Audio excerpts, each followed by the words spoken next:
నీ సన్నిధి కోసం వచ్చానయ్యా, నీ కోసం వచ్చా. ఈరోజు నేను తాకాలి, నేను స్పర్శించాలి, నీలో పరవశించాలి, నీతో అనుభూతి చెందాలి, ఆనందించాలి. నా ప్రభువా నా దగ్గరికి రావా, నువ్వు కూర్చోను. నా ప్రభు సన్నిధి నువ్వు అనుభవించకపోతే అప్పుడు అడుగు. నా ప్రభు సన్నిధి నువ్వు అనుభవించకపోతే, నువ్వు పరవశించకపోతే, ఒక వినూత్నమైన అనుభూతి, ఆనందాన్ని నువ్వు పొందబోతే అప్పుడు అడుగు. ఖచ్చితంగా దిగొస్తాడు, వస్తాడు.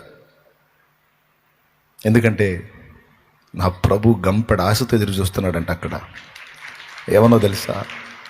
వివేకము కలిగి నన్ను వెతుకువారు ఎవరైనా ఉన్నారా అని చూస్తున్నాడంట. 53వ కీర్తన 2వ వచనం. వివేకము కలిగి నన్ను వెతుకువారు ఎవరైనా కలరేమో అని దేవుడు ఆకాశం నుండి నరులను పరిశీలించెను అని రాస్తుంది. ఎంత ఆశతో చూస్తున్నారు తెలుసు? ఎవరన్నా నన్ను వెతుకుతారా?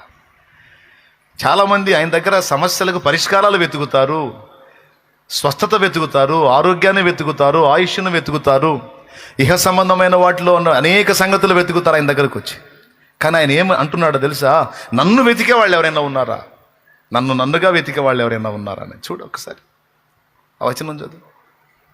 వివేకము కలిగి దేవుని వెతకువారు కలరేమో అని దేవుడు ఆకాశ